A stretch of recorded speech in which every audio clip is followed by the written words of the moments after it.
So you may as well Welcome to another episode of FitPro-X TV. We're here with Charlotte, who is a sports massage therapist and runs a company called In Good Hands. which I think is a great name, by the way. Thank you. We're going to just ask some questions, go into Charlotte's philosophy on things, work out how her brand started and kind of where she is now and where she wants to be. So welcome, Charlotte.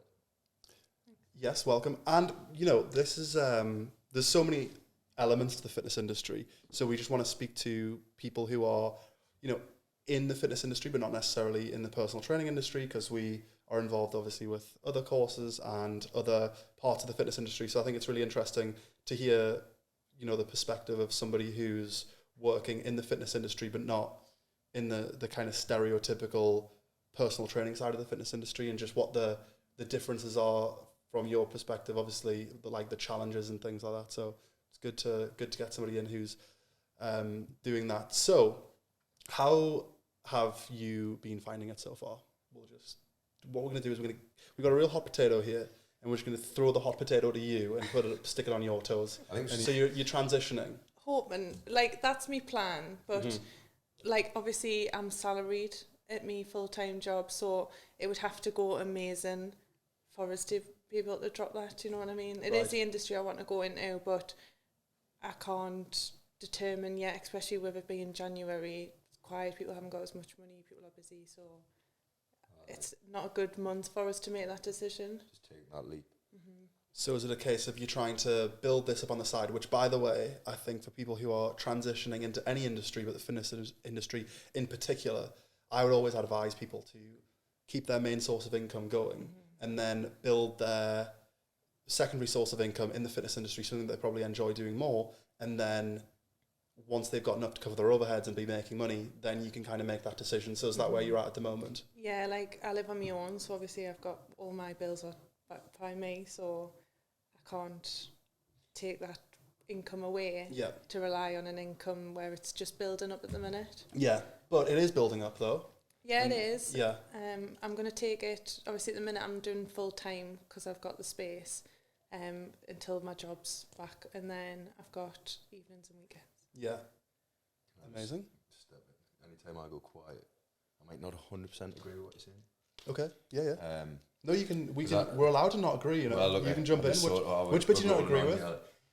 Sometimes I think you need that element of risk. I think you need that risk factor. I'm obviously not saying for yourself, because, but what I would tell, like, the PTs coming in, because I don't know your industry, but in terms of personal training, obviously what you said before, I tell my PTs to just, you know, like, just go all in. The more risk you've got, the more you're going to push yourself to go forward. I think sometimes having a second job is great, but if obviously there's other factors to it, but I think sometimes it holds people back a little bit as well. It depends how motivated you are, definitely. I think that at some point you're going to end up having to work 2 full-time jobs. So you're going to be working full-time on your current day job, and then evenings and weekends will end up being full-time hours before you can probably make that switch. And obviously some people aren't willing to do that, but if you are passionate, like you said, about changing it, then yeah, I think it's dependent on the person, and obviously if you've got bills to pay and stuff like that, I think. I think, like, obviously what stage of life you're at as well. Obviously you said there you've got your own bills to pay, this and that, you need that security. And like I say, I'm talking solely on a personal training perspective, because that's like what I know. But a lot of the time, like, you know, I think maybe look to, is what I tell my PTs, is maybe look to drop a few hours, maybe, like, you know, open up your availability a bit more, because, you know, well, we use it on the rent perspective. So, like, you know, some PTs will go on to rent, some PTs will go on to shifts, some will do half and half. I always find that people do better when they go on to full rent, because they've got that risk factor of not making their rent. Look, do your kids need to eat? Do you know what I mean? They'll believe in your personal training business. Your kids can feed off of that. Do you know what I mean?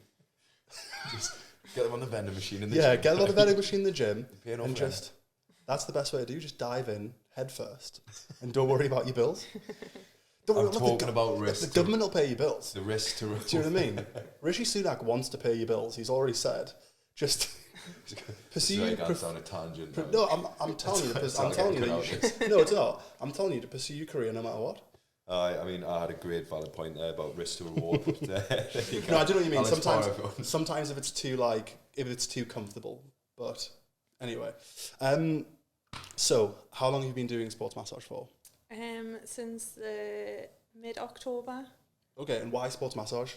I just had a little bit of a meltdown at work. I work in finance, like accounts, so it's literally maths all day.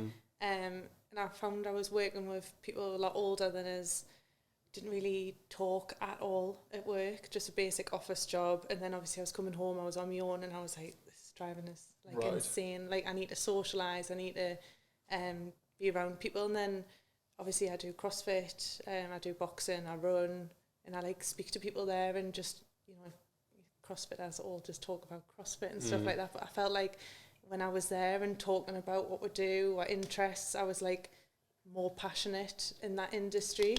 So then I was looking and I was like, look, if I was back to school now and I was sitting with like a careers advisor and I was like, right, where do you want to go? Would it be me 9 to 5 office job? Like, I think it would be in this industry. All my friends and that were like, you should do your PT, which I'm not really that confident. As even now, I doubt the sports massages. I'm too bothered about what other people are thinking, and other people are, should I post this, should I do this? But I get them frequently, and they do work. So I think I was more lenient on that, and the price I was paying, I was like, this is fortune, or I was coming away and then I was having to go somewhere else and stuff, and I was like, right, I want to give it a go.